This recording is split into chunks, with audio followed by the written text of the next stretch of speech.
Pessoal entrando, boa noite. Grande Fabrício.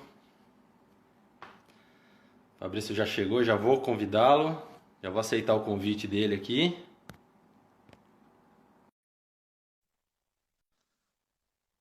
Grande Ulisses, acompanhando todas as lives. Vamos esperar o Fabrício entrar. Fala, meu amigo E aí, Vinícius. Fabrício, como é que você tá? Boa noite. Correria, trabalhando muito mais do que fora da pandemia, mas tá bom. Começou as audiências já ou está Já eu aguardando? fiz audiências 2 semanas, audiências de tentativa de conciliação iniciais. Aí agora, depois do dia 25, devem começar as urnas e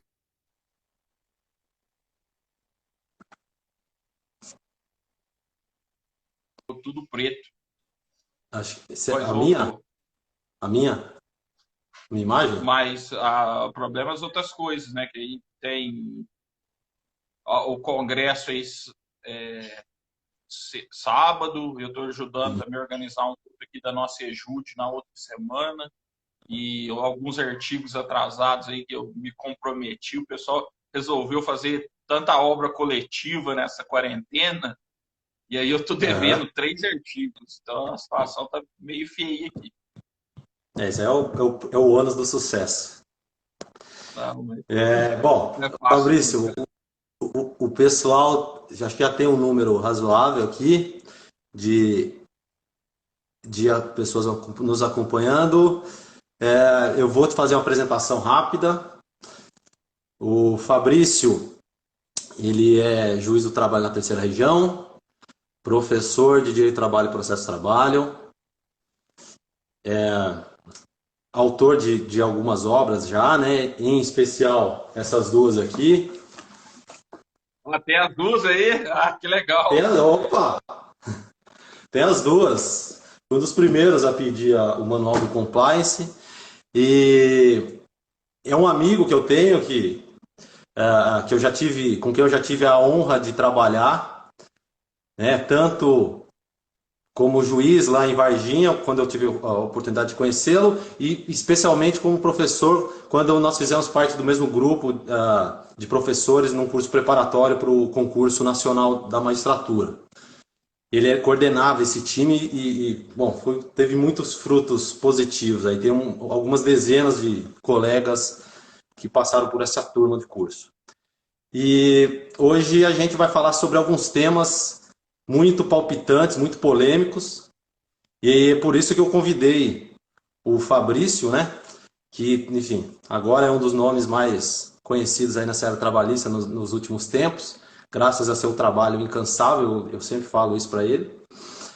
E, enfim, a gente vai tratar aí sobre repactuação de acordo, suspensão de conciliação, suspensão ou revisão do parcelamento 916, sobre prescrição, sobre vários temas de relevância aí para o nosso dia a dia. Fabrício, eu quero que você faça aí algumas considerações iniciais e aí na sequência a gente já passa para os temas que, que o pessoal tá ansioso para ouvi-lo. Tranquilo, Vinícius. Eu acho que esse momento é um momento novo, né, para todos nós. Eu acho que para a advocacia, para a magistratura e para os cidadãos mesmo, ninguém pensava, imaginava uma situação como essa que está ocorrendo hoje, né? Porque a gente acaba percebendo que por um ponto, a quarentena, o isolamento, ele é ideal, mas por outro ponto, o isolamento tem efeitos colaterais aí, econômicos graves, sérios, e esses efeitos econômicos vão ter reflexo nos processos trabalhistas, né, mesmo que de uma forma indireta, e é isso que a gente vai tentar discutir aqui hoje. Tem um ponto que você não colocou, mas se der tempo a gente pode tratar um pouquinho, que é o tema relacionado às audiências virtuais, É, que é algo que tem gerado uma grande aí, angústia para os advogados, uma grande angústia para magistrados também, que é algo muito sim. novo, que a gente não estava preparado para isso, mas é uma realidade que a gente tem que conviver e enfrentar. e, assim, tentar encontrar soluções. Eu acho que fechar as portas para tudo não é o melhor caminho, na minha concepção. Eu respeito quem pensa de forma diversa, mas a gente tem que pensar com novos olhos.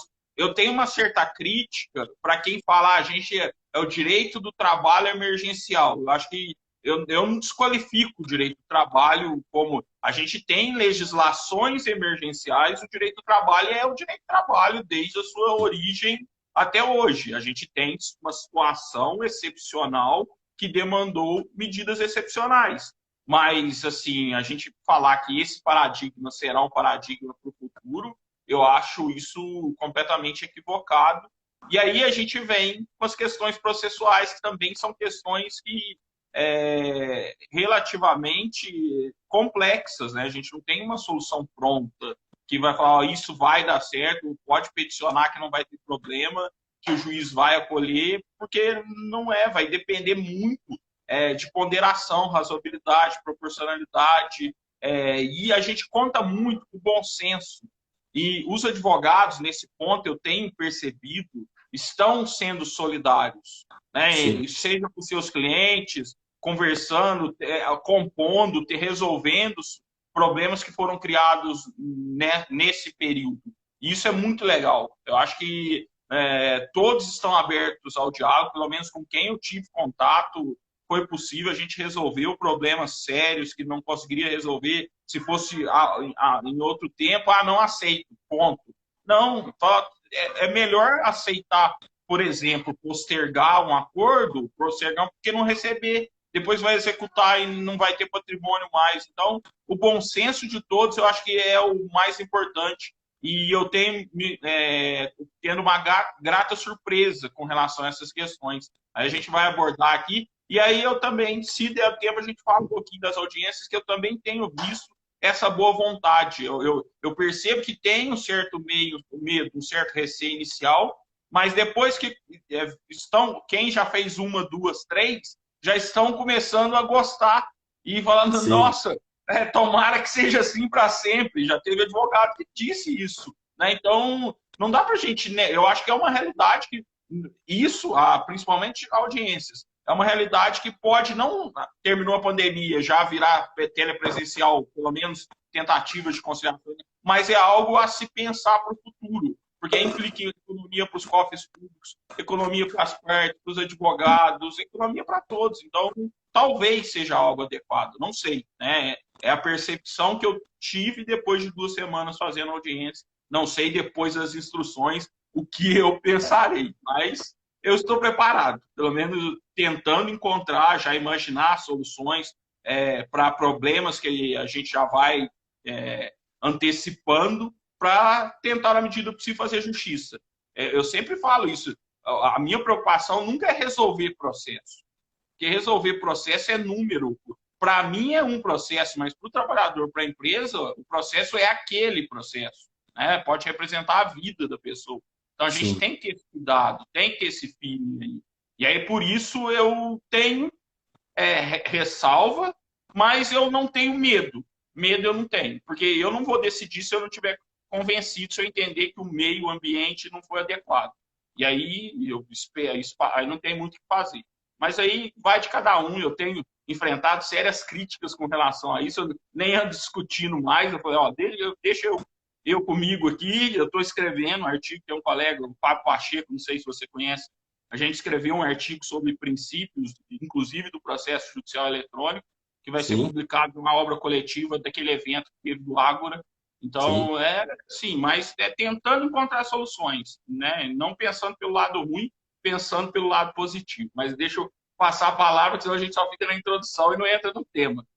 Vamos lá. Antes de passar o problema para você resolver, para você dar luz aí pro pessoal, eu quero só registrar algumas presenças. Caio Passos, colega aqui, juiz da 15ª região. O Helder, não sei se você se lembra, o Helder, que era um dos alunos mais ilustres lá da turma, das turmas do preparatório, está acompanhando Que aqui. legal. A Fabiana Camada, minha cunhada, que participou da última live. Enfim, a minha mãe está aqui. Oi, mãe. Doutor Tarsilo. Tarcílio, aqui de Campinas, enfim, alguns colegas. Bom, quem eu for verificando aqui, o Maurício, que divide o Hierarquia Dinâmica aqui comigo. E agora eu já vou passar uma bomba para você responder, para você dar a resposta para o pessoal, dar a luz para o pessoal. Você consegue ouvir? Consegue me ouvir, Fabrício? Fabrício?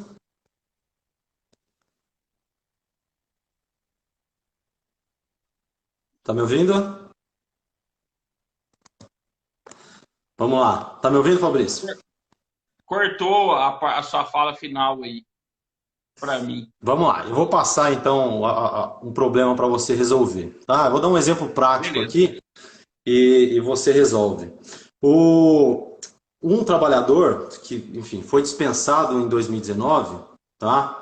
Ele foi dispensado, ele trabalhava no supermercado, foi dispensado sem justa causa, a empresa estava em dificuldade na época e não pagou as verbas rescisórias. Ele, então, ajuizou uma reclamação trabalhista, pedindo as verbas rescisórias e horas extras, tá?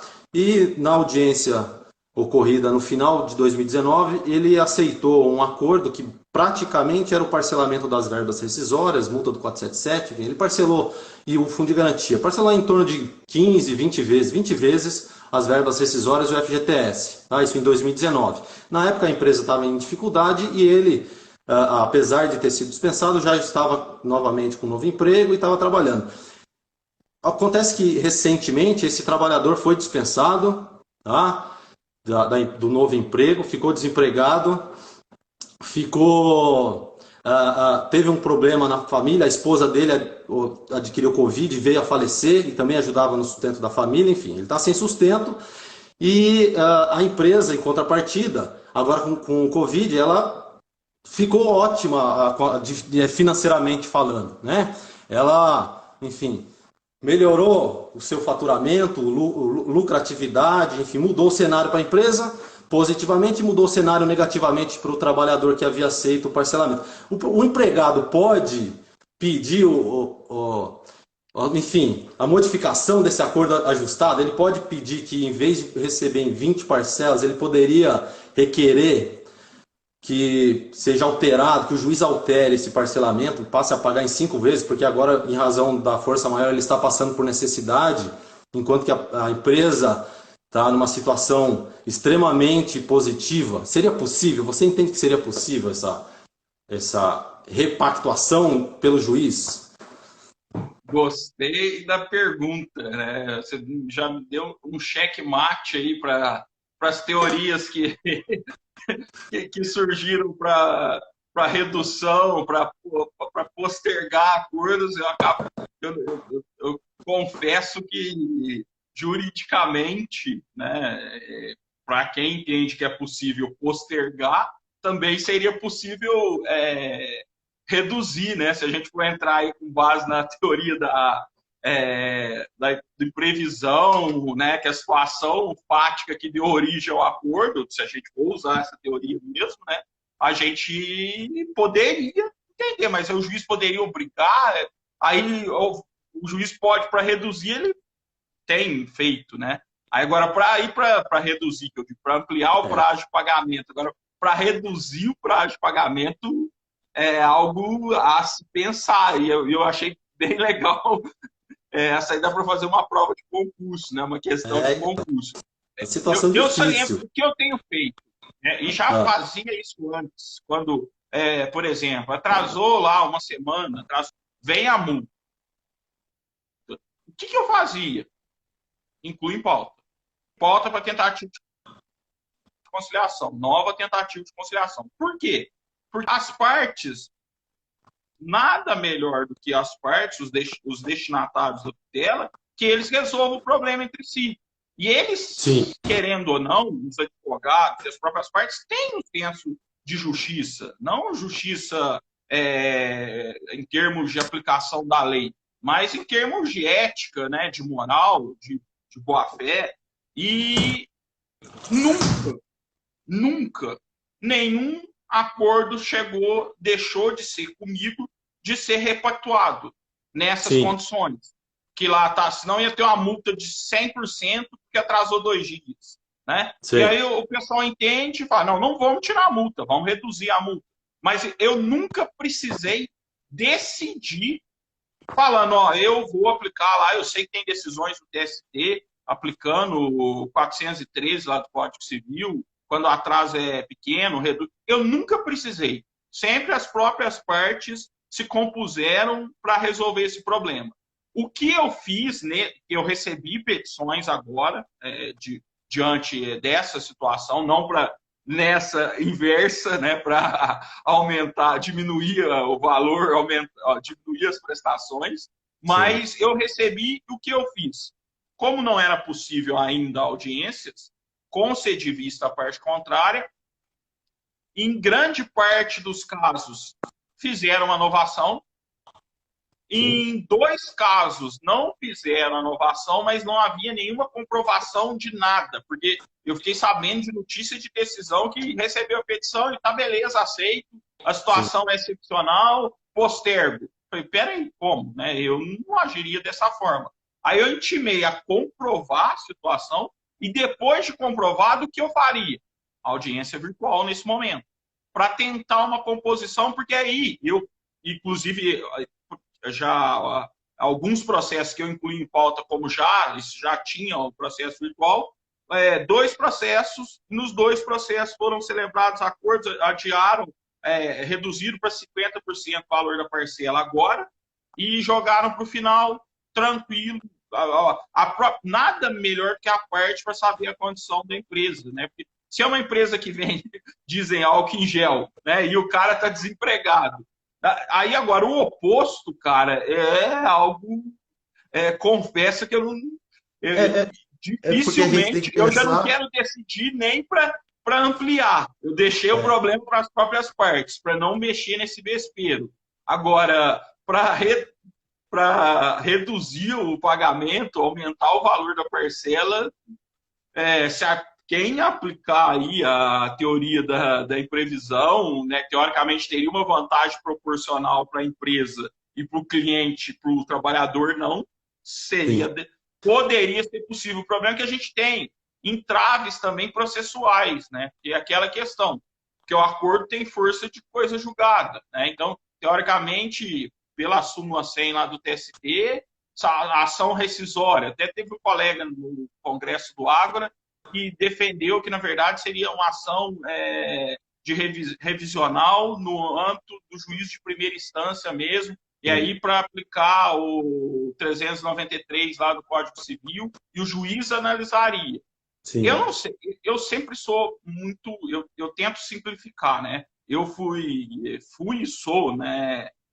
adepto e discípulo do Kant Rangel Dinamarca da instrumentalidade das formas, que o processo uhum, não é o fim em si mesmo, e aí a gente tenta, de uma certa forma ou de outra, atingir um resultado com o mínimo de formalismo possível. Né? Então, eu acho, e o processo de trabalho nos dá essa licença poética, às vezes, né? Pelo menos a nossa jurisprudência nos dá, né? Que o próprio TST reduz sem rescisória, né? Tem decisões, redução de multa. Então, eu não agiria de uma forma positivista, de forma extrema, mas eu não precisei decidir, né? Eu deixei que as partes resolvessem. E se fosse decidir, eu teria que analisar muito bem para reduzir.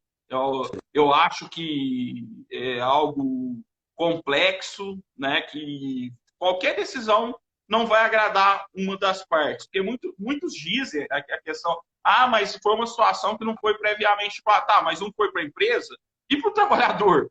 O verba trabalhador também. alimentar, né? Né? Então, assim, a gente tem que ver o outro lado. E por isso que eu não decidi. Eu falei para a empresa comprovar, mas a gente tem que ver a situação do trabalhador também. Porque se você Sim, não vê a situação dele, você está sendo mais injusto ainda. Né? sim, Às vezes o cara está na rua, foi despejado, está sem pagar conta de energia, e aí você vai ver o lado da empresa e pronto, está resolvido.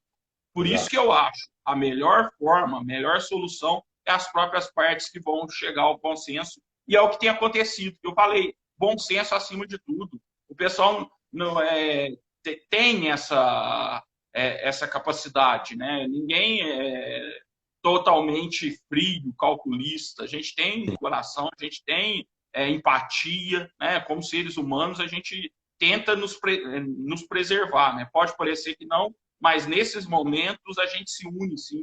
E aí é o que tem dado muito certo. Eu acho E que, nesse por momento, sorte, eu não precisei decidir nenhum caso. sim, nesse momento mais ainda, né? A solidariedade, a empatia, a cooperação. Voltou. Isso aí, Fabrício. Minha internet hoje tá uma tristeza. Tá uma A minha tristeza também, eu nesse final. troquei agora a conexão aqui. Enfim, como eu estava dizendo, agora nesse momento a gente precisa praticar com mais força, empatia, solidariedade e concretizar a boa-fé processual, tanto por parte do judiciário quanto por parte dos jurisdicionados e dos advogados. Bom, eu tenho um entendimento,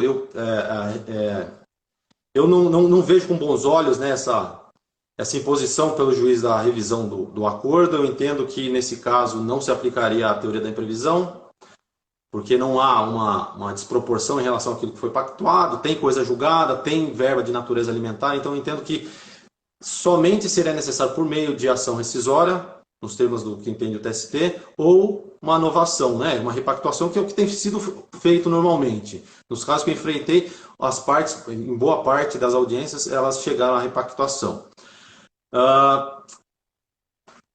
Continuando tratar sobre um tema parecido com esse, né, mas não idêntico. O parcelamento do 916, eu não sei se onde você está, ou se você entende aplicável o parcelamento do 916, eu entendo aplicável, a vara em que eu estou trabalhando na Quinta de Campinas, a gente também adota, e você entende que seria possível 916? A executada requereu lá atrás e foi deferida independentemente da anuência do exequente, por exemplo, né? Ou com a anuência dele, e depois a empresa entra numa dificuldade financeira e pede a repactuação, enfim, um prazo maior. Você entende que seria possível? Primeiro, eu aplico também o 916, eu acho que é uma medida de facilitação de pagamento da dívida. Muitas das vezes a gente também tem que perceber que o crédito vai ser pago. E às vezes Sim. você toma uma medida, você bloqueia lá o valor, a dívida de 500 mil. Você faz um bloqueio online de 500 mil, você pode estar prejudicando toda a folha de pagamento de uma empresa. E Sim. aí talvez ela pagar lá os 30% e parcelar, você vai estar não criando outro problema com outros trabalhadores. Então, eu aplico, não vejo nenhum problema em relação a isso, né? Sei que o TST tem, mas assim, o tempo de recorrer já pagou, já quitou. Se a empresa tiver com boa fé, não vai ter problema em relação a isso. Agora, com relação à repactuação, a gente não tem uma coisa julgada, né? Não tem. Mas, assim, é uma decisão, na verdade, é uma condição de pagamento que foi efetuada com base na previsão da legislação. Sim. O que acontece? Eu não vejo tanto problema em relação a isso. Porque se o credor não efetuar o pagamento, a gente vai começar a executar. Sim. E eu acho que a execução também vai demorar talvez mais Sim. do que talvez repactuar, dar um prazo. E aí eu tentaria, que não chegou esse pedido para mim, mas se eu tivesse que analisar a questão, eu tentaria da mesma forma obter anuência. Uma pactuação aí não foi um acordo no início, Sim. mas talvez seria um acordo para resolver a situação daqui para frente. Sim. Mas caso contrário, eu acho que assim também analisando as condições, né, não bastaria alegar, ó, não tem condição. Se chegar uma alegação, aí tentaria ouvir a parte contrária, ouvir as razões da parte contrária e excepcionalmente, talvez permitir um alargamento, porque vai computar juros, vai computar correção, não tem multa mesmo, não tem Sim. previsão de multa. Porque eu já peguei casos que tem advogado esperto, o juiz não aceita a aplicação 916, mas eu vou fazer na marra. E ele vai lá e vai depositando. Sim. É a mesma coisa. Eu já vi a mesma coisa, né? Parcela R$ 1.000 por mês, a dívida era de 200. Vai lá e vai depositando. Se eu fosse advogado, meu cliente não tivesse dinheiro, faria assim. Porque você está lá dando dinheirinho, né? Vai vir execução, mas está entrando dinheiro, então o processo demora um tempo. Sim. Então, eu não vejo muito com tanto problema, porque tem esse parcelamento brasileiro aí que o pessoal faz, e eu já presenciei vários casos que a pessoa fala, eu não tenho, eu vou pagando aos poucos, peticionou, Eu também acho informou que que ia pagar, nem dependeu de autorização. eu também acho que o E 900, aí eu acho que nessa situação poderia tentar fazer dessa forma, paga o que vai dando e né? o juiz pode executar. Se Eu tiver também acho que patrimônio, alterar, né, estender o parcelamento do 916 me parece que é mais razoável e mais tranquilo do que mexer na conciliação, porque não tem coisa julgada, e, enfim. E como você falou, não tem redução no valor, nem no valor absoluto e nem no valor real, né? Porque incide em juros e correção monetária. E se a gente estender o parcelamento, fala assim, em vez de 6 parcelas, parcela em 10, só que vai pagar juros e correção monetária. Então, assim, no final das contas, pela instrumentalidade das formas de instrumentalidade do processo, chega ao mesmo fim, não tem, no final das contas, não tem um prejuízo pro trabalhador, e se fosse insistir na execução, certamente demoraria mais, né? Então, sim, parece uma isso eu solução penso. bastante interessante. Mas, como você falou, tem que comprovar, né? Porque eu já vi vários requerimentos, tanto de repactuação, suspensão de acordo, quanto de 916, que vem uma petição de uma folha, um carimbo, praticamente, sem qualquer documento, sem qualquer prova. Então aí fica difícil, né? Da gente entender, porque tem empresas que estão com dificuldade, que estão com dificuldade, e outras que, pelo contrário, né? Estão melhorando seu faturamento. Então a gente tem que analisar com cuidado. Bom, o tempo corre. Para dar tempo da gente falar de audiência, a gente vai ter que tratar ainda sobre pelo menos mais dois pontos que são também bastante importantes. Não sei se eu acredito que você também já tem enfrentado requerimentos de substituição de depósito recursal pretéritos já ocorridos por seguro garantia.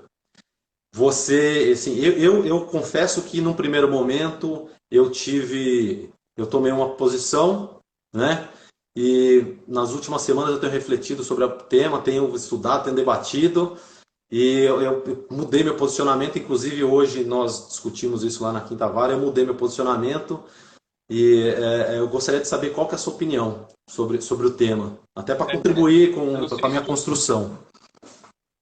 Eu não sei se você viu, teve uma decisão que o ministro Cláudio enviou lá no Ágora, né, dele não autorizando a substituição, né, Do Fux, né? fundamentando não, do Cláudio Brandão lá no Ágora. Ele enviou uma decisão ontem, eu acho, Aham. dele, lá no TST, indeferindo Ah, sim, a eu substituição. vi. Assim, é uma situação também muito complexa, Sim, porque algumas empresas estão precisando fazer caixa. sim, E aí tem dinheiro parado nas execuções. Primeira coisa que eu, antes de analisar se liberaria ou não, verificaria se tem valor em controvérsia nos autos. sim. Tendo valor em controvérsia nos autos, eu não liberaria nunca, eu já liberaria o controvérsia do Não, trabalhador, exatamente. né? Mas se quiser, aí eu iria ver a diferença para analisar se substituiria ou não. Né? Sim, Aí tem vários posicionamentos, né? Tem posicionamento que é direito do credor, independentemente de qualquer coisa, e é o que mais ou menos alguns interpretam da decisão do CNJ, é. né, nesse sentido. Mas foi o que o ministro Cláudio falou que não é nesse sentido, Sim, e por na outro verdade, lado, a decisão do indeferir CNJ não diz substituição. isso, né? Ela simplesmente Não. suspendeu a eficácia de previsões do ato 1 de 2019 do CSJT. Só isso, mas ela não disse liberem-se. Não foi escrito, e nem poderia, né? Porque matéria processual. Vamos lá. E tem outro entendimento, e é um entendimento bem razoável, é que você poderia garantir a execução com o seguro-garantia. Você optou, fez com dinheiro, né? Você fez o depósito recursal com dinheiro. Aí agora você teria uma alternativa futura para voltar atrás do que você fez. Isso não seria talvez um venire contra factum próprio aí, né? Porque o trabalhador, né, a depender da situação, ele pode, né, por uma conduta processual, a gente entra aí, talvez na teoria dos jogos. Pô, não, eu estou com dinheiro garantindo.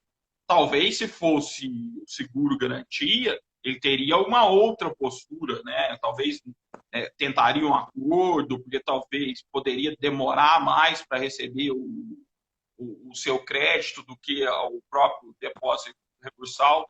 Mas, assim, é uma situação também, Vinícius, eu acho que muito complexa. A gente tem que analisar, eu penso nesse caso.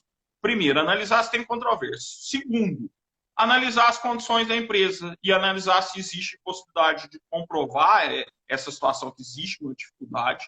E se existir essa dificuldade de fato, a execução não é uma execução que ainda vai demorar, o processo ainda vai demorar, né, dependendo, está lá no TST aguardando julgamento de agravo, julgamento de recurso de revista, talvez, desde que o seguro garantia ele equivale a dinheiro, prazo de vigência observado, eu acho que daria para tentar substituir sim. Eu também não sou tão ferro e fogo para falar não aceito hipótese alguma, porque talvez esse valor vai estar servindo para pagar outros trabalhadores, folha de pagamento. Porque a gente tem que ser realista. A maioria das empresas brasileiras, a maioria dos empregadores brasileiros são micro e pequenas empresas. E nesse ponto, muitos pagam aluguel.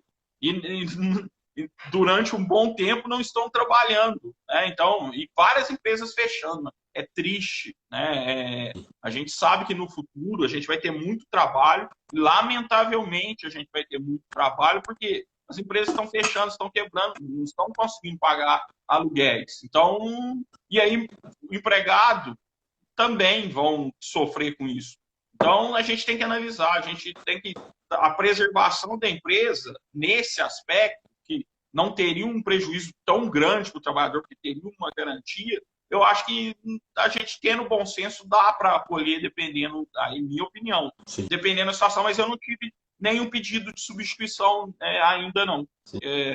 Eu fiquei um período de férias, aí agora eu atuei 3 semanas em Santa Rita, eu não peguei nenhum pedido de substituição. Santa Rita. Eu atuei em Santa Rita. Quando eu estava em Minas, eu atuei em Santa Rita acho que uns 2 meses, 1 mês e meio, 2 meses. Um lugar ótimo para trabalhar. Excelente mesmo. Agora eu vou para Poços. Oi? Vai para Poços? Agora eu vou atuar em Poços, mas a distância, né? Sobre esse tema, como eu falei, e num primeiro momento eu fazia uma interpretação literal do parágrafo 11, se eu não me engano, né, do 899, que diz lá que a parte pode substituir o depósito recursal por seguro-fiança e tal. E aí, fazendo uma interpretação literal em conjunto com o CPC e com o artigo 882, acho que da CLT, que diz que eles se equivalem, né? Só que, na prática, não se equivalem tanto assim para fins de efetividade da execução, né? Lá na prática, a gente sabe que lá na frente tem um risco dessa seguro não ser renovado, porque ele tem um prazo, né? A pólice tem prazo. Além disso, se chegar lá no final da execução e no momento do pagamento tem um certo tempo até esse dinheiro efetivamente chegar na mão do trabalhador, e dependendo da localidade pode demandar mais tempo ainda por conta do processamento do requerimento, etc., do ofício. E tem uma outra questão também. O depósito, o seguro garantia para depósito recursal, ele só é liberado com trânsito em julgado. Se tiver execução provisória, as seguradoras não liberam. Então, sim, existe sim risco à execução. Existe sim. Então, se a reclamada, se ela optou no momento lá atrás pelo depósito em dinheiro, tá? Ela não exerceu a faculdade que lhe era conferida naquele momento, porque eu entendo que o parágrafo primeiro tem que ser interpretado com os demais parágrafos que tratam sobre o preparo, inclusive quanto ao prazo. Se ela não exercer essa faculdade no prazo preclusivo recursal, eu entendo que lá na frente ela não pode voltar, como você falou, sob pena de configuração até de violação da boa-fé, né? Um pedido abusivo, e requerer a substituição. Mas, né, isso como regra. Em casos excepcionais, fazendo uma ponderação de interesse, visando a manutenção da empresa com a manutenção de empregos, é possível relativizar esse posicionamento. Mas o que a gente tem visto na prática é que só as grandes empresas que têm condições de contratar. Entendeu? E essas grandes empresas multinacionais, elas têm têm um certo baque, né, financeiro, mas isso não faz com que elas fechem unidades e gerem desemprego, e, enfim, né? Quem sofre, de fato, são as pequenas e médias empresas. Então, assim, as pequenas e médias, eu entendo que é possível a Não gente vou fazer isso. pensar, mas as grandes, dificilmente, né? Dificilmente. Então, assim, a minha conclusão, em princípio não libero, tá? Mas excepcionalmente, se for uma pequena média empresa, comprovar que precisa para fluxo de caixa e desde que não gere um risco muito grave à execução, entendo que dá para a gente liberar. Lembrando que tem os requisitos, né? Tem que tomar Excelente. cuidado com isso. Bom, vamos passar adiante, que eu quero que você fale um pouco das audiências. Eu também tive algumas experiências e a gente vai chegar lá. Vamos falar agora sobre um tema que eu tenho perguntado para todos que vêm falar sobre o processo aqui no Hierarquia Dinâmica. Eu tenho perguntado porque é um tema que me aflige e sobre o qual eu tenho pensado bastante. Agora vai vir uma lei civil que versa sobre a matéria. Vamos falar sobre suspensão de prescrição. Você entende que nesse cenário de pandemia, de isolamento social, de quarentena, agora lockdown em vários locais, né, com fóruns fechados para atendimento ao público, que fica inviável o jus postulandi, né, com dificuldade de contato com o advogado, principalmente para pessoas humildes, em que existe, né, no Brasil existe um número muito expressivo de pessoas que não têm acesso à internet, não têm acesso ao computador, enfim, que não têm facilidade. Você entende que nesse cenário, nesse quadro, nesse contexto, é possível sustentar a suspensão do prazo prescricional e desde quando e até quando, se é que você entende assim? Pois é, Vinícius. Na minha opinião, deveria existir uma legislação para evitar problema, determinando a suspensão de prescrição para toda e qualquer questão, excepcionando o penal. Tá. Eu acho que excepcionando, né, a persecução penal, que não parou e não deve parar, eu acho que todas as outras prescrições, nesse período, deveriam estar suspensas. Porque mesmo que o jus postulante esteja funcionando, mesmo que alguns advogados estejam recebendo, a gente sabe que existe uma dificuldade. É uma realidade. Né? A gente, em algumas localidades, em maior grau, em outras em menor grau, mas a gente sabe, por exemplo, pessoas idosas, muitos, por exemplo, a minha sogra não sai de casa e ninguém vai visitá-la nesse período, né, para evitar justamente a contaminação. Então, isso é uma realidade. A gente não pode virar os olhos para a realidade e falar, não tem fundamento, não tem lei, ponto. Né? A gente sabe que a MP, a 927 lá, suspendeu a prescrição do fundo de garantia. Sim. Mas, para mim, deveria, inclusive o Fabiano, o colega Fabiano Coelho, sim, não sei se você convidou, já falou com ele, convide ele, que ele aceita a live, ele aquele cara é uma biblioteca. Sim. O cara é muito bom. Ele está na lista. Certeza. Sim, pode convidar, o cara é uma biblioteca ambulante. Gosto muito dos posicionamentos dele, tudo muito bem ponderado, até o que eu não concordo, mas não concordo com muito respeito, porque ele fundamenta tudo muito bem. E é gente boa, ele né? fez Muito gente boa. Defendendo a suspensão da prescrição, e eu concordo. Agora, o problema, até quando? Confesso que de antemão, eu não tenho como falar. E desde quando também? Desde quando? Termo inicial e final. Pois é, eu acho que desde foi a lei lá de março que reconheceu o estado de calamidade, eu acho que desde a vigência da lei. Tá. Eu acho que daria. Uhum. Agora, até quando, enquanto não vier um ato aí e falar, tá tudo normal, talvez começar o atendimento presencial na justiça, sim, acabar o teletrabalho, seria um parâmetro ideal. Eu acho que a justiça não vai acabar com o teletrabalho enquanto não existe uma segurança. Sim. Então, nesse ponto aí, seria, mas o ideal seria existir uma legislação tratando disso, porque não só as relações trabalhistas, as relações privadas também estão com esse mesmo problema. Sim. Então, é algo... O PL 1179, ele passou pelo Congresso já está aguardando sanção. Pode ser até que saia hoje, né? Essa nova lei civil que traz o Ah, regime legal. jurídico civil aí, emergencial. E fala de suspensão da prescrição, só que a partir da vigência até 31 de outubro, se eu não me engano. Só que se entrar em vigor amanhã e daqui para trás, como é que fica? Porque mesmo vindo essa lei, vai gerar discussão com relação ao termo inicial e termo final. Porque vamos supor que Retroativo. porque ele limita, né? E aí qual que é o problema? Eles perderam uma chance muito boa de modificar esse termo inicial e termo final, porque se chegar em outubro e as coisas não voltarem ao normal, e eu acredito que não volte ao normal, entre aspas, Vai que era depender de antes, uma nova legislação. né? Aí o que acontece? Depende para direito civil depende de uma nova lei. Direito do trabalho até caberia a medida provisória, mas provavelmente eles não vão editar uma nova lei tão já, né? Então vai gerar discussão quanto ao termo inicial e quanto ao termo final, ainda que venha essa lei. E aí tem a questão da 927 que fala da FGTS, né?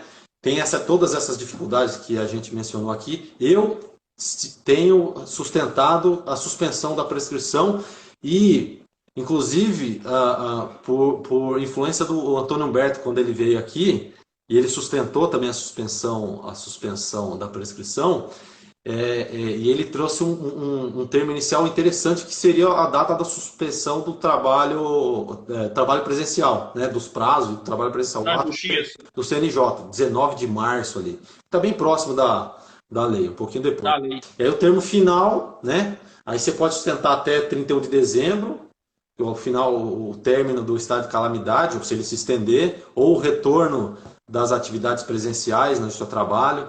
Isso vai gerar muita discussão mesmo. E eu tenho visto que cada vez mais tem gente tratando sobre a matéria, né? Inclusive no Ágora teve e vai Sim, ter no livro também, né? sim. Bom, parece que a gente conseguiu. Deixa eu só Um puxar tempinho. mais um linkzinho aqui. Se você entende pela suspensão, você entende da prescrição, você entende duas perguntas. Decadência, você entende que também se suspende, e com relação à prescrição intercorrente, você entende que também seria aplicável essa Intercorrente, lógica? tranquilo, eu acho que aí é mesma razão, mesma lógica, Sim, intercorrente. sim. Agora, decadência é complexo, viu? Confesso que eu não cheguei a pensar, mas assim, a lógica seria a mesma, né? É, Apesar de perfeito. decadência, né? Mas a questão é de inviabilidade de acesso, de dificuldade do acesso.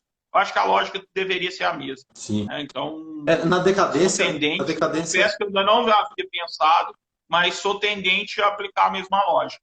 Agora a gente tem que se preparar que vão começar a surgir processos com essas alegações. Né? Se o pessoal não ajuizou o processo, já vai vir a preliminar lá, a gente vai ter que fazer na decisão período. Né? Então, a audiência, porque na situação vai audiência ser. inicial, na audiência inicial isso muitas vezes é prejudicial à perícia, né? Enfim, ao objeto da instrução, vai ter que cada um firmar seu posicionamento, a gente vai ter que construir essa jurisprudência, né? Os advogados têm que Sim, trazer os sim. argumentos para a gente decidir, e a justiça, o sistema de justiça construiu a jurisprudência sobre isso, já que não tem lei, né? A gente tem que decidir de qualquer forma. Bom, vamos então falar um pouco de audiência. Eu vi que você, inclusive, divulgou, né, um pouco da sua experiência nas primeiras audiências. Eu também já tive algumas audiências. Hoje, inclusive, a gente teve uma pauta e tem sido tranquilo, né? Tem sido relativamente tranquilas as audiências iniciais e de conciliação. Lá na Quinta Vara a gente fez um mix, manteve as audiências iniciais e, em alguns casos, a gente designou a audiência, aliás, concedeu o prazo para a defesa, etc, etc. Lá na frente a gente vai marcar uma audiência, provavelmente, de conciliação e saneamento. A gente Hum. vai designar uma audiência, sobretudo para prestigiar a conciliação, e para fixação de pontos controvertidos também, nesse momento. Como é que você tem qual é o seu sentimento, enfim, qual a sua experiência aí nesses primeiros dias de audiência? E já emenda a pergunta: será que é viável a gente fazer instrução, obter prova, colher prova oral por teleconferência, né? Enfim, com essas dificuldades de conexão e etc. com ponto eletrônico, com teleprompter, com cartolina. É, E é aí? assim, primeiro, brevemente, muita paciência, tá? A gente está precisando de muita paciência, porque não consegue conectar, e aí o servidor liga, manda WhatsApp, o WhatsApp e liga, faz, mas a gente está trabalhando, né? E justiça está sendo feita, né? Seja liberando guia, celebrando acordo, e aí é o que eu já faço uma orientação, né? Orientação não, na minha opinião. Se eu fosse advogado, eu tivesse um processo que dependeria de perícia, eu dividiria e deixaria, porque aí o processo esperando a perícia, porque a presencial não vai ser feito, então seria adequado, isso eu percebi que aí não tem muito o que fazer, eu nomeei o perito, né, dei prazo para quesitos e falei, ó, quando terminar a pandemia, quando forem autorizados os atos presenciais, você vai lá e faça. Só que às vezes tem alguma outra medida que poderia andar. Só que aí tem aquela questão. O pessoal tem preocupado muito, assim. Aí eu tenho a obrigação de comparecer à audiência. Eu acho que tem uma falsa concepção dos normativos, gente. Eu não quero aqui discutir, eu estou falando, interpretando os normativos. Pela interpretação dos normativos, não é faculdade da parte, não é faculdade do advogado comparecer ao ato. O ato foi designado, ele é um ato como se fosse na audiência na justiça, um ato presencial. Eu posso não comparecer? Posso, se existir algum problema. E aí, boa fé, ética. Porque não basta eu, por antecipação, peticionar, eu não vou conseguir comparecer. Mas peraí, não vai por quê? Sim. E aí, compete aos advogados aí começar a fiscalizar, porque não foi na audiência, mas no mesmo dia teve post no Instagram, teve uma companhia de telefonia que peticionou dizendo que não tinha condições tecnológicas. Foi da vontade de mandar para o Globo, mandar para a Folha de São Paulo, mandar para falar, olha, ela não tem nem para ela, e está querendo vender serviço, né? A imagem da empresa jogada pelo rabo. Né? Não é assim, gente. Então, vai acontecer, vai ter, vai, mas aí o que é aquela questão? Lá na vara, nas varas, a gente está colocando um telefone à disposição para a pessoa ligar e avisar. Aí sim. Aí não compareceu, aí o juiz vai ter que... E aí os atos também deram poder para o juiz, sim, com base no bom senso, eu conclamo os colegas também terem bom senso, né? E analisar caso a caso. Mas, de antemão, tem muita gente tendo interpretação equivocada. A mesma coisa em relação às audiências de instrução. Queira a gente queira ou não, o nosso corregedor geral disse, audiência de instrução não é faculdade do magistrado. Ele poderá não realizá-la se acontecer algum fato. Sim. Mas, na minha concepção, acontecer algum fato não é a parte falar, eu não concordo com a audiência de instrução, sim, eu não vou fazer. Essa não é a interpretação que eu faço. Respeito quem pensa assim, eu sei que tem quem pense dessa forma, mas, na minha concepção, não é isso que acontece. Eu vou fazer audiência de instrução? Primeiro, a questão. Eu tento procurar coisas boas. Tem coisas boas na audiência de instrução? Tem. Primeiro, gravação das audiências. Para os advogados, é algo excelente. Respeita as prerrogativas, né? Você ter, assim, eu já fui advogado. Eu presenciei o depoimento da testemunha, a testemunha falou, nossa, testemunha excelente. Na hora que veio a sentença, eu falei, caramba, eu não vi isso não. Né? Será que aconteceu? Que a testemunha, que gaguejou, que a testemunha... seria bom que tivesse um vídeo para que eu olhasse, né? O VAR. O árbitro de vídeo não é festejado aí no futebol? A gente vai ter um VAR para as nossas instruções. Vai ter problema? Vai, mas esse problema, na minha concepção, também acontece na prática, também acontece no dia a dia. Porque quando você expede uma precatória, não é ouvido primeiro lá, às vezes? Não, a parte não pode mostrar aquele depoimento? Pode. A parte não pode mostrar inicial? Pode. Assim, a gente pode usar ponto. Na sala de audiência pode usar ponto. Um advogado ou um estagiário ou qualquer um pode entrar na sala de audiência com um transmissor de áudio e lá fora o pessoal está ouvindo. A gente tem que prezar, e é a minha opinião, pela boa-fé. Eu acho que tem desconfiança de todo mundo, e eu acho que isso não é concebível, na minha opinião. E eu percebo, a gente vai, nós, magistrados, e os advogados também, vão desenvolver estratégias. Estratégias para quê? Para verificar, porque a gente vai poder periciar, vamos nomear um perito técnico aí de vídeo, né? Chama aquele, né, Molina, que chamava, lá, que fazia balística, que chama ele para ver se estava com ponto, se eu sou tão acostumado com essas coisas que quando eu vejo videoaula, eu falo, esse cara tá lendo teleprompter. Eu falo, pô, o cara é bom, conceituado, lendo teleprompter. Assim, por quê? Você tá, mexe, você consegue ver. E é Então, assim, profissional, né? Vive disso. oi? Sim, e esse é um exemplo que você deu de gente que está acostumada a fazer isso, né? Você pega a testemunha Sim, numa situação desconfortável, ouvindo o ponto, lendo, ela vai se entregar. Ela não consegue acompanhar. sim. O primeiro aperto que você der, ela se entrega. Sim, a gente vai desenvolver o princípio da imediatidade virtual. Pode ter certeza. E aí vai ter vídeo gravando. Isso vai estar gravado. Então, assim, eu não vejo. E qual que é a minha preocupação? Não é com o número. Eu falei, eu sou juiz substituto.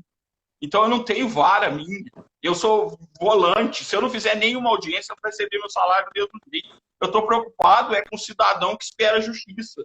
E vai ficar esperando justiça até quando? Se é possível, se for possível, por que a gente não tenta? Essa é a minha preocupação. E eu falei, se de 30, 40 audiências que eu fiz, duas tivesse dado certo, uma tivesse dado certo, beleza, eu ajudei alguém. Só que não, nenhuma audiência foi adiada por motivo de falha de conexão, as iniciais. E por que nas instruções vai começar a acontecer isso? Com uma certa frequência, por antecipação. Eu recebi uma petição de uma instituição financeira falando que não concorda, que a prova vai ser contaminada, que não vai garantir comunicabilidade. Tá, só que aí você vai ver inicial, matéria de direito, isso é má fé, né? Aí é pedir para levar, né? Porque aí é assédio processual, nem aí é falta de bom senso, porque soltou essa petição para tudo quanto é processo, nem teve atenção de verificar do que se tratava a matéria. Então, pelo amor, eu conclamo os advogados, né, a analisar pelo menos para verificar, porque direito de petição é acessível e não concordar também eu acho que é um direito, né? Se não concordasse, se meu cliente fosse prejudicado por qualquer motivo, eu recorreria até às Nações Unidas, à Corte Interamericana. Mas, assim, a gente tem que, se não tiver problema, se não existir nenhum vício, por que a gente não pode, pelo menos, tentar? É o que eu disse. Se eu não estiver convencido, se eu verificar que a prova foi poluída, cortou a conexão, a gente aguarda, a gente volta, a gente designa, a gente vai tentar fazer o melhor possível. Porque eu me preocupo com o funcionário. Né? Então, essa é a minha questão. Eu tenho um entrave, aí nisso eu tenho um entrave muito grande com colegas que entendem que vai ser prejudicial à jurisdição, que vai ser prejudicial à justiça. Só que eu, sem tentar, eu não tenho esse preconceito. Né? Eu acho que a gente tem que primar pela boa-fé. E aqui, ó, a gente está nessa live aqui, eu estou percebendo o que você fez, a gente vai desenvolver, a gente vai ficar em atenção e a gente vai ter auxílio dos advogados. Os próprios advogados, E eles agora, vão... nesse início, a gente já está sentindo. Nesse início, já dá para a gente começar a sentir, ter uma certa experiência, né? Enfim, como você falou, dificuldades vão ocorrer, mas esses primeiros dias foram suficientes para mostrar que é viável. Com dificuldade, mas é viável. E assim, a gente tem que dar a prestação jurisdicional que todo mundo precisa, né? Todos os cidadãos precisam, principalmente o trabalhador que se encontra numa situação normalmente de desemprego, né? Fabrício, eu vou ter que fazer o papel do mediador aqui, né? Vai lá. E eu vou ter que fazer o fechamento. Quero agradecer imensamente o seu pronto atendimento. Muito bom conversar com você. Seus posicionamentos são bastante razoáveis, assim, muito, muito, muito esclarecedores. Certeza que quem nos acompanhou gostou muito e aprendeu bastante, né? E, enfim, vamos torcer para que tudo passe, né, quanto antes, para que a gente possa chegar mais perto do normal, do antigo normal. E eu chamo o pessoal que está nos acompanhando aqui para continuar assistindo as lives aqui do Hierarquia Dinâmica. Na semana que vem nós teremos 3 lives interessantíssimas. Acompanhe o professor Fabrício, sempre tem vários posts, várias publicações interessantes. Ó, quem gosta de compliance, esse aqui é o livro, viu? Esse aqui é o livro. E fica a dica aí. Enfim, eu quero continuar tendo contato com você e quem sabe você vem aqui mais para frente falar sobre compliance com a gente. A palavra é sua para a gente finalizar. Obrigadão. Obrigadão, irmão. Assim, você sabe que você pode contar sempre comigo. Também espero sempre contar com você, porque é uma pessoa que eu tenho absoluta confiança, um profissional aí de extrema qualidade, qualidade técnica e qualidade em relação a posicionamento, defesa dos direitos humanos, né? Então, e isso é legal. Você também estudando um pouco de compliance, acaba vendo o outro lado do compliance. A gente quebra de certa forma, um preconceito que às vezes tem, mas isso aí é para a empresa. Eu já digo justamente o contrário. A partir do momento em que a legislação é cumprida, os direitos sociais se tornam efetivos, e não por obrigação, e sim por cumprimento espontâneo, porque a empresa quer, não porque é obrigada. Então, isso é legal, isso é o bonito do compliance. Então, eu sei que, inclusive, se algum dia quiser escrever algum artigo, alguma coisa, pode contar comigo, né? Sei que está pesquisando bastante. E eu gostaria de convidar o pessoal para o nosso simpósio, né, que eu estou coordenando junto com o Yuri, no sábado, né, o dia todo. A gente já tem 6 mil inscritos, passou hoje. Acho que vai ser o maior evento trabalhista do Brasil. Então, assim, torcer para tudo dar certo, para a tecnologia funcionar, né? Mas a gente tem já alternativas se ocorrer algum problema. Mas vai ser bem legal e espero poder contar com isso nos próximos aí, porque a gente não para mais. Eu acho que o tribunal aqui já me colocou para ajudar em outro evento online também, e a gente começou lá atrás no Compliance Day e acabou que deu certo e a gente continua ajudando o pessoal aí.